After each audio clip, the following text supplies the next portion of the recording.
Ok, on reprend pour une troisième partie.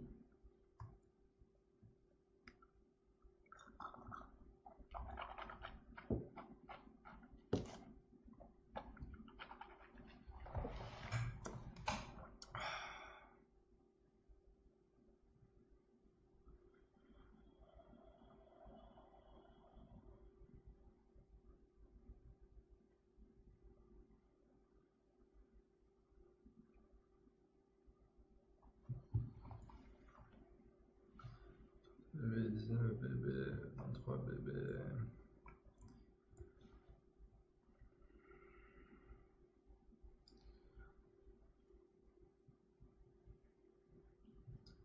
C'est foldé. On a tenté. Mais bon, on a une table de joueurs coriace. On n'a pas espéré gagner tous les coups facilement. Loin de là. Là, j'ai quand même vraiment un open. Qu'est-ce que j'ai envie de faire avec cette main? Je pense que limp c'est intéressant parce que j'ai montré que j'avais déjà limpé avec une bonne main.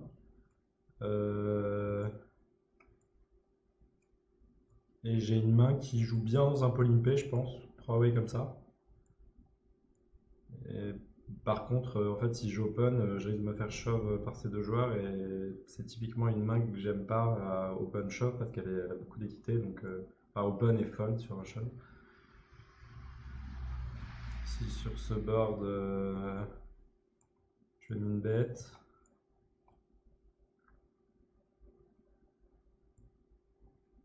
C'est un board assez loqué, le range à E2 est assez faible, ma range est plus strong et uncapped, donc de toute façon j'ai vraiment pas besoin de miser strong, hein. Je peux miser ce sizing à assez haute fréquence et avec beaucoup de bluff quand même. Et puis je peux miser comme ça avec deuxième paire également pour simplement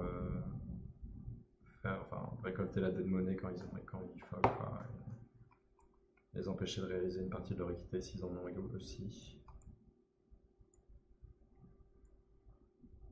Enfin, bref, c'est un moyen de style les pots, quoi. Il y a beaucoup de joueurs qui sont inconfortables avec l'idée de limper, mais ils oublient qu'ils peuvent gagner les pots post-flop dans les pots limpés, quoi. Qu'on n'est pas obligé d'avoir l'initiative pour gagner les pots.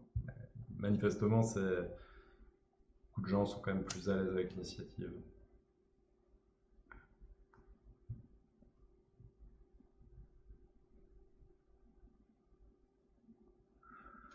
Il y a pas mal de trucs comme ça. Il y a pas mal de joueurs qui aiment bien avoir l'initiative. Il y a pas mal de joueurs aussi qui respectent trop l'initiative. Donc, typiquement, qui vont ne pas assez donc bet. Qui vont ne jamais donc bet. Parce qu'ils respectent trop le joueur qui a l'initiative. Je pense que c'est une erreur. Enfin, c'est pas optimal en tout cas.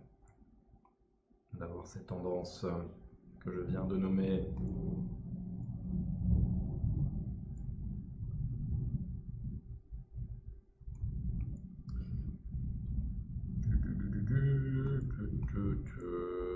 J'avais un peu envie de 3 bêtes en fait. Je pense que ça a l'air vachement strong. Et je pense qu'il y a toutes les raisons de juste jouer tight et voilà, de me donner du crédit. Après, c'est un joueur faible, donc il y a moyen, enfin il me semble faible, qu'il y a moyen qu'il joue juste trop ses mains. Ça a la valeur absolue de ses mains, s'il est trop bonne ou pas. Et il va pas forcément considérer que j'ai l'air strong à 3 bêtes en SB, en étant big stack versus big stack. Donc voilà, j'aurais limite plus tendance à faire ce 3 bet bluff SB versus MP comme ça si j'ai l'intuition qu'il est pas un joueur qui va déjà être moins tight et qui en plus va percevoir mon play comme strong. Ça c'est important.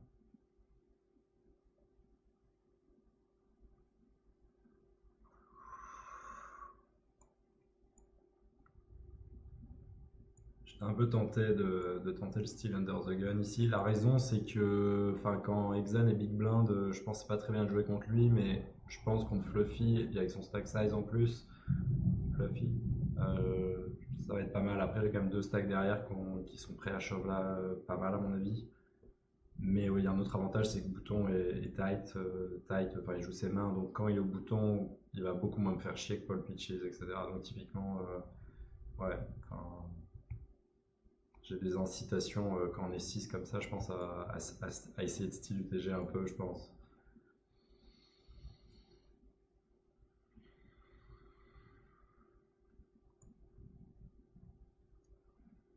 Fluffy, vas-y, je suis presque sûr que tu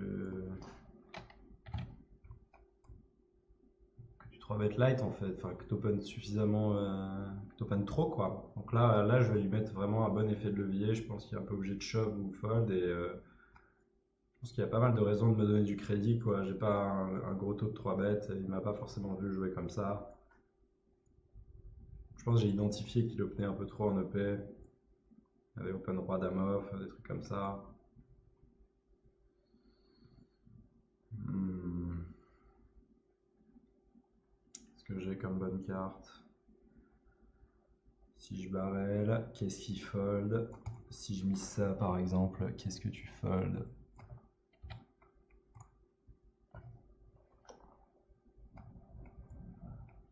Je pense à un sizing fine.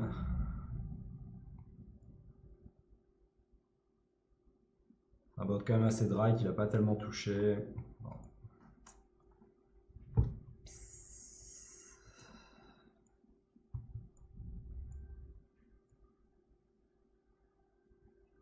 Tous nos moves ne peuvent pas réussir.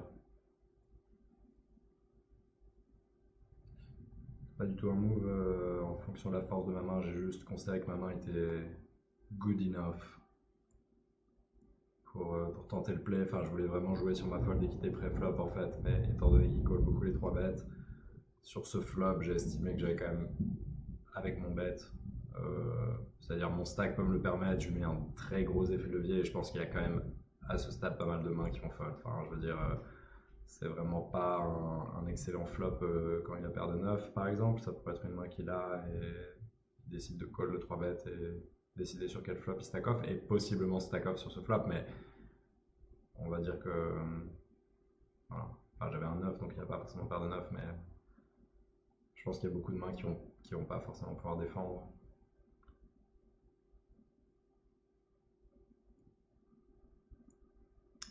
C'était un play un peu risqué.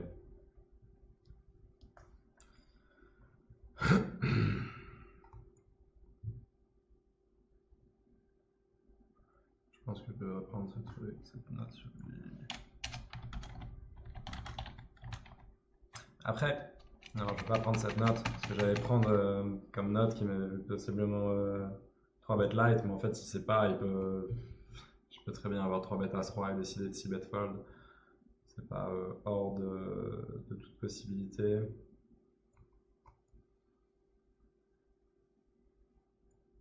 En fait, je pense pas qu'il va tirer beaucoup de conclusions du fait que j'ai 3 bêtes et que j'ai fold sur ce flop. Au pire, il va juste se dire que je suis capable de faire des plays. Donc voilà, c'est assez cohérent sur comment il me joue déjà. Comment on se joue, on a déjà joué 500 mains ensemble, mais il a pas l'air de me prendre pour un paillasson, donc il me considère comme un joueur qui est capable, certainement. Je pense que c'est l'image que je dégage quand je joue. Enfin, donc, ouh, ah ouais. Ok, ok.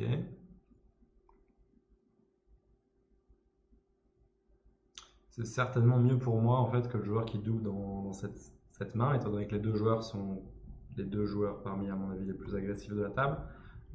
C'est plutôt mieux que ça soit moi qui ai la position. Quoi qu'en même temps, vu que c'est un win the button, lui quand il gagne des coups, je me retrouve big blind contre lui quoi. C'est un peu chiant. Donc l'un dans l'autre, c'est difficile à dire. En tout cas, nous revoilà dans une position moins dominante, clairement moins dominante, mais, euh, mais pas mauvaise. IMO. Je regarde pas forcément mon play avec Dame 9. Comme vous voyez, j'ai 3 bêtes 5% dans ce tournoi. Enfin, c'est pas des spots que je prends beaucoup.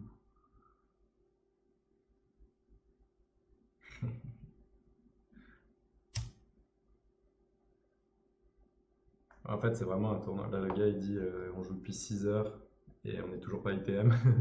C'est quand même assez génial. Mais bon, c'est un gros ITM. Oh my god. Ok, donc Big Pandao nous a bien montré qu'il n'était pas le plus intelligent des gars, et Exan nous a bien montré qu'il méritait sa pastille rouge. Donc voilà, tout est à sa place. Là, on est quand même vraiment dans une bonne situation pour faire top 3 en fait. Donc a priori, je devrais jouer relativement tight. Ceci dit, franchement, s'il est open, j'ai limite envie de shove ici, presque. Non, c'est un peu un désastre ICM. Je ne veux pas le faire, mais je pense juste que j'ai énormément de fold d'équité parce qu'il est open, moi je pense, any-two. Du coup, je vais utiliser cette main dans ma flatting range quand même. Elle est assez bonne. Mais je pense que c'est un spot où il faut que je 3-bet shove un peu abusivement. De toute façon, si regagne le coup, je me retrouve encore big blind. Donc tout cela nous incite. Ouais, je suis un petit peu trop deep en fait. Et puis il y a l'ICM et tout. Mais je sais que ça va évidemment contre la logique d'ICM, ça paraît un peu suicidaire, c'est de shove. Mais étant donné que le mec il open peut-être any-two maintenant et qu'il open déjà dans ses stats, j'ai 70% d'open au bouton. Euh, si je veux juste fold, je pense que je peux pas défendre profitablement, même si j'ai peut-être la meilleure main au flop. Ouais, mais du coup, je pense que c'est pas mal de faire le gros shove parce que déjà, ça me fait gagner le bouton. C'est pas rien dans ce tournoi. Et ça lui donne le message qu'il peut pas voler en toute impunité. Et ma main a finalement quand même pas mal d'équité one call et j'ai surtout énormément de fois d'équité. Donc je suis quasiment sûr que c'est profitable. C'est juste que l'ICM me fait super chier. Mais là, ce qui risque de se passer, en fait, c'est que je perds plein de coups, quoi. Parce que je suis big blind. C'est assez horrible. C'est assez horrible en réalité. Faut que j'espère que quelqu'un chauffe un short stack. Maintenant, en plus, ouais.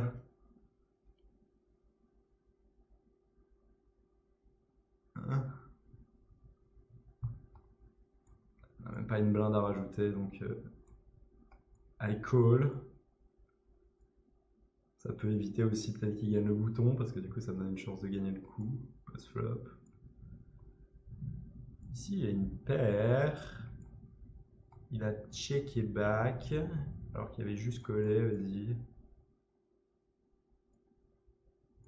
Je vais miser ce sizing.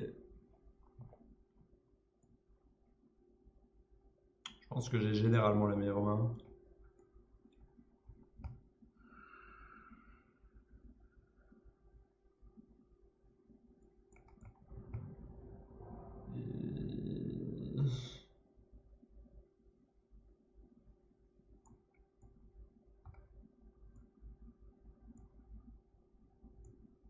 Ok, il y avait le 10. Il y avait le 10. Je pense quand même que mon bet est fine.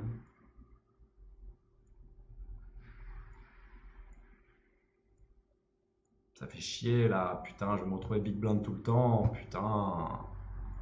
En fait, dans cette situation, je suis pas en mauvaise situation pour faire ITM, mais je risque de perdre pas mal de jetons dans l'intervalle, quoi. C'est très relou.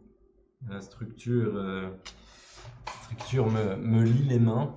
Je pense que je ne peux pas faire grand chose. Je pense que j'aurais vraiment bien aimé shove mon roi 7 suité. Vraiment, vraiment, vraiment.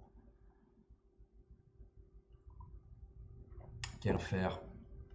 Quel enfer. 7 et 6. Le mec il s'y bête énormément.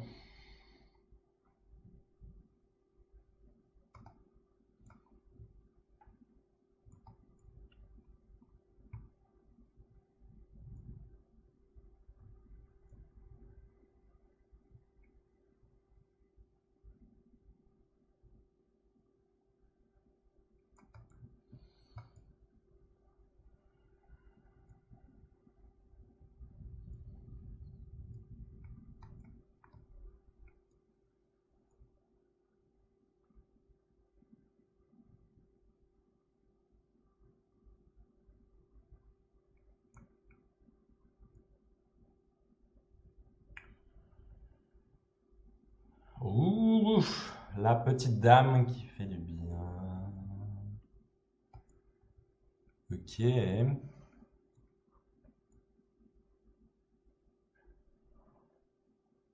Donc là, on est ITM.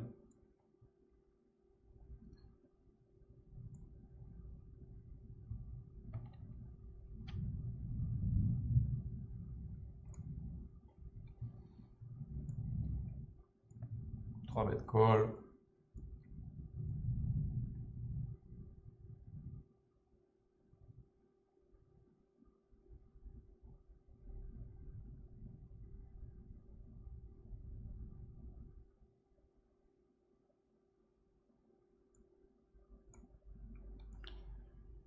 Shove sera ma décision. Le play long ball, je pense que c'est ok. Maintenant qu'on ITM. Enfin, le fait que ça ait marché, c'est bien. C'était un excellent résultat.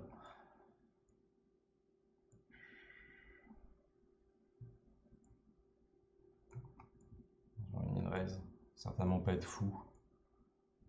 Contre mon adversaire ici, par exemple sur ce board, très mauvais board à 6 bêtes, j'ai aucune équité. Bien que je puisse 6 bêtes pour value ses draws, mais de toute façon il peut me mettre une pression de malade avec son stack. Déjà il long bet ici, je ne vais pas défendre. Il faut vraiment considérer le fait qu'il y a le win the button ici, donc là ça veut dire que lui en fait concrètement il peut s'enrichir une tonne. Donc là je pense que je vais shove en fait. Là maintenant en plus on a ITM, je vais shove très agressivement je pense. Dès que j'ai une main qui me paraît suffisamment bonne, je vais littéralement le faire. Et voilà, je pense qu'il faut qu'il se calme, ça me fait gagner le bouton. Enfin, sinon mes jetons vont juste aller vers lui et voilà, tu vois. Enfin, je sais pas à qui je dis tu vois, mais c'est un tu général.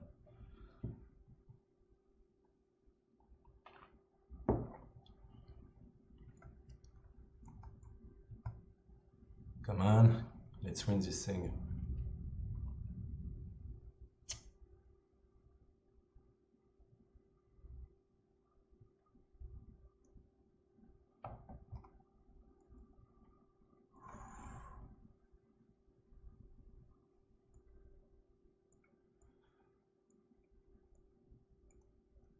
Ok.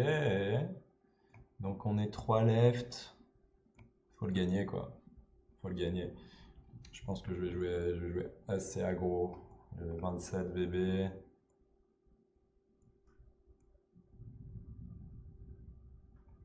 Raise first in bouton beaucoup de notre adversaire. J'ai quand même une main trop faible ici. En général, avec cette main.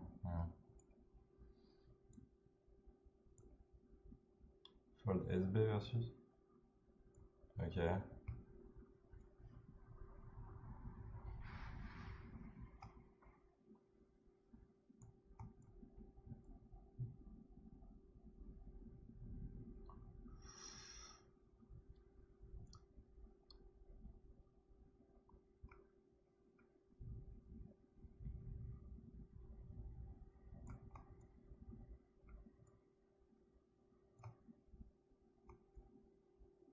C'est vraiment un bet pour give up. A priori.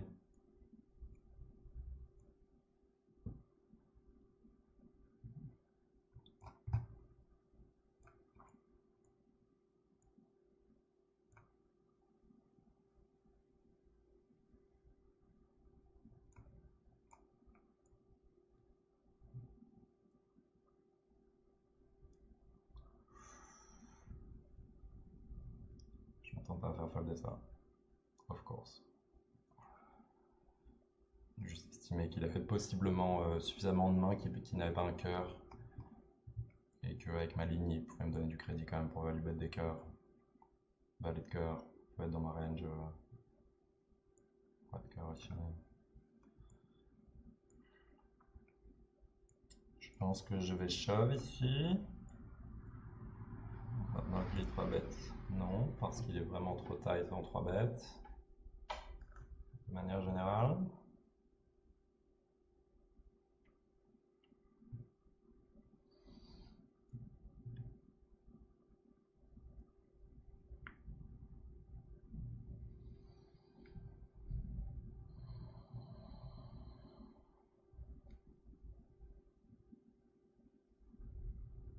des mains comme ça, là, avec 21 bébés, 3 ended contre un gars qui open quasiment tout au bouton, ouais, je pense que je les shove 21 bébés et advienne que pourra. Il y a quand même vraiment beaucoup plus d'argent à la gagne, donc là, je pense avec mon stack, c'est-à-dire la différence de palier entre troisième et deuxième est beaucoup plus petite qu'entre deuxième et premier, donc je pense que je suis prêt à gambler agressivement à mon avis.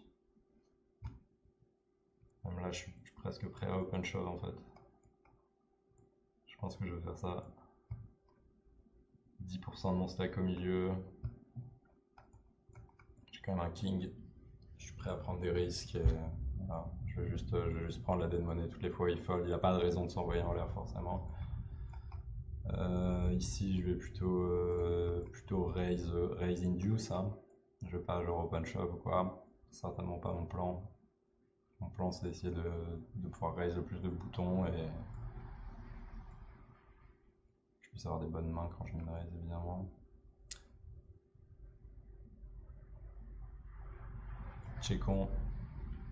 Checkons et généralement nous give up. Nous give upons. Il y a du give up généralement je pense sur ce board. Je vais donner du crédit. Ouais. Je vais pas défendre. Je pense que j'ai une assez bonne main à check back parce que je vais toucher des assez bonnes cartes. Turn. Il y en a pas mal qui sont bonnes pour moi. Des cartes qui me donnent straight draw, juste une paire.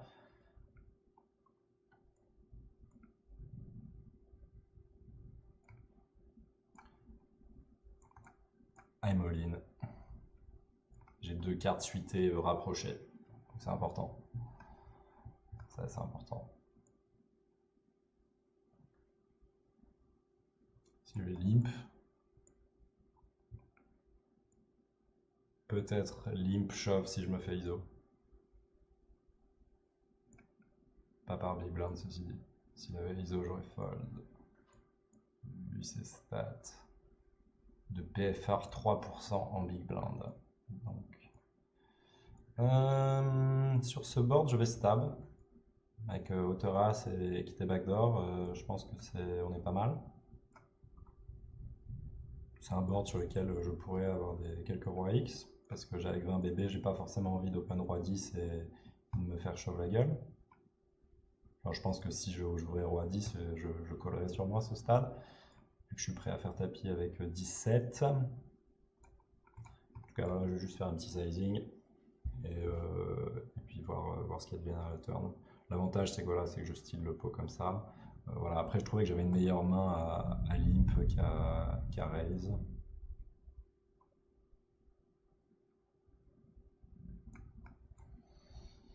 Si je trouve que c'est close entre limp et min raise en fait. Étant donné que je suis passé au-dessus de la barre des 20 bébés. Si j'avais moins de 20 bébés, j'aurais genre 17, j'aurais sûrement limp. Ok, donc call. Blind peut avoir pas mal de mains qui hit ce board, mais je peux le barrel. Par contre, SB devrait être assez vulnérable. Fold sur sous bet suffisamment. Je vais miser un petit 40% pot.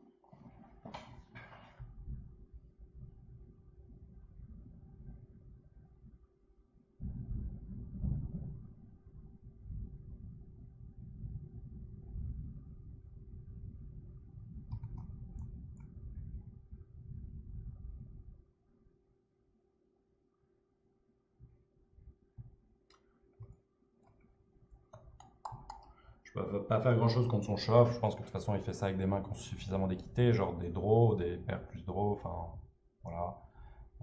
Je pense qu'il peut pas. C'est un trop mauvais risk reward pour lui de le faire vraiment light. Donc, de toute façon, je vais avoir des mains suffisamment bonnes pour call. Donc, j'ai pas de regret à avoir si bête ma main et juste la muck, quoi.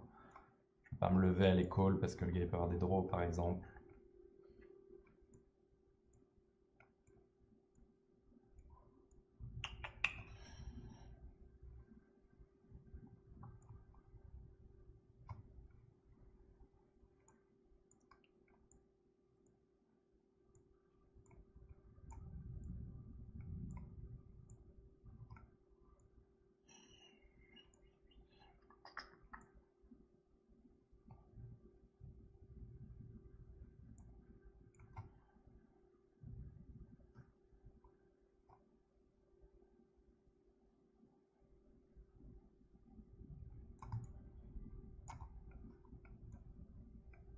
Ok. Bon, j'ai juste fait fold et R, mais, mais c'est un assez bon résultat. J'évite de me faire bluff, j'évite qu'il réalise son équité gratuitement, même s'il give up, check back. Je suis pas facilement bluffable parce que je peux présenter les mains qui sont sur le board, c'est-à-dire top pair roi ou deuxième paire avec ma ligne, donc a priori je devrais pas trop m'inquiéter d'être bluffé.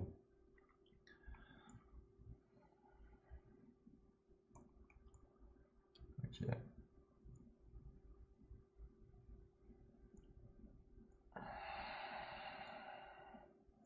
On pourrait bet pour protection, etc., mais on est finalement assez exposé.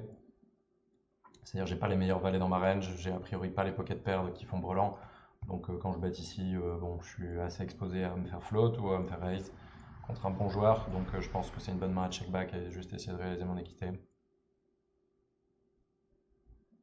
Cette turn avec le 3 comme ça. Du call.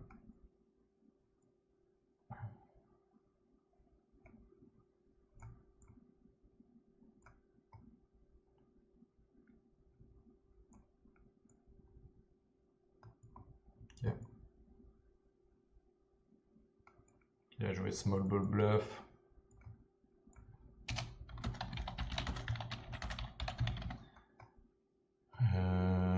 Limp. IMO. Rather good flop, mais aussi paradoxal que ça puisse paraître, je vais check back.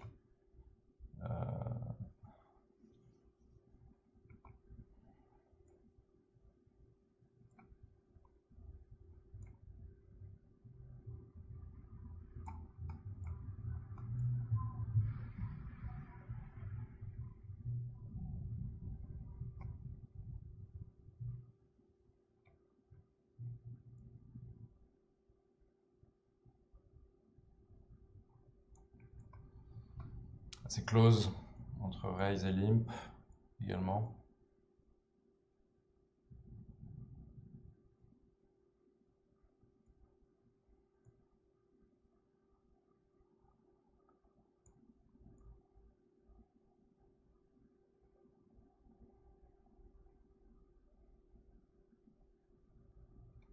On bet assez vite. On bet assez gros.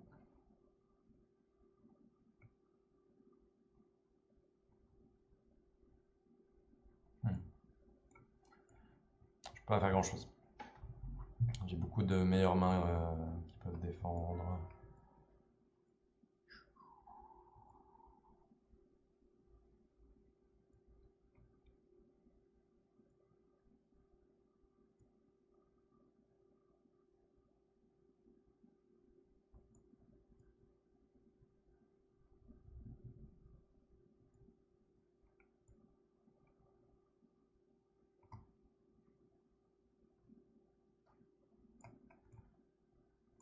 Un all-in.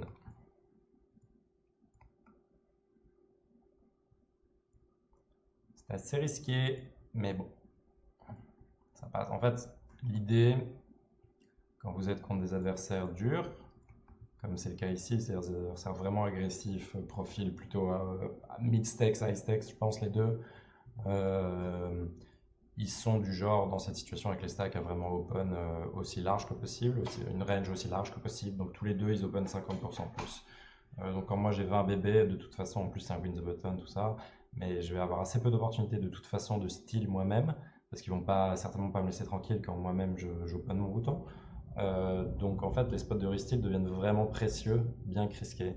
Et donc dès que j'ai une main comme là des gappers, la 9-6 suité c'était vraiment weak, mais 10-7 suité, valet 8 suité comme je faisais tout à l'heure, c'est des assez bonnes mains. Et en fait je vais être complètement prêt à faire ça contre des joueurs qui sont très agressifs et durs comme ça. Si vous faites ça contre des joueurs qui sont plus tight, c'est une catastrophe, c'est du spew total. Donc il faut s'adapter. Mais là, les joueurs sont tellement agressifs et j'ai pas tellement d'autres opportunités de gagner des jetons avec mon stack. Donc je pense qu'il faut prendre ses spots agressivement. C'est voilà. Plus le payout que j'ai déjà souligné m'incite vraiment à prendre des risques.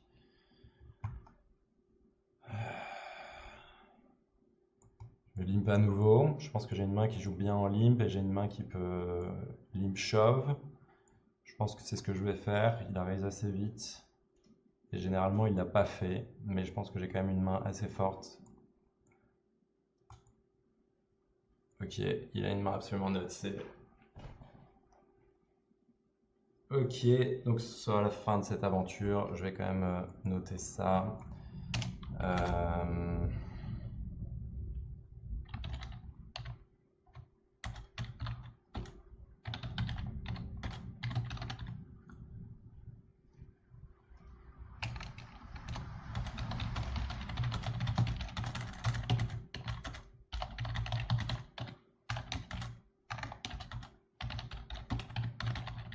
Bon, bah, en tout cas, c'est cool. Ça rend cette session profitable, puisqu'on a investi à peu près, je crois que je l'ai dit tout à l'heure, 388 dollars ou euros, peu importe comment mon tracker le calcule, et nous avons gagné dans ce tournoi 1200. Donc c'est bien, c'est une journée lucrative à quelques centaines d'euros. Donc là, vous voyez quand même, Field là, c'est dur, hein. Là, je pense qu'on a deux joueurs qui savent vraiment jouer aux cartes, hein, quand même. Donc j'ai essayé de faire de mon mieux, j'espère que c'était une relative bonne performance. Ah putain, les tournois! Bref, see you next time.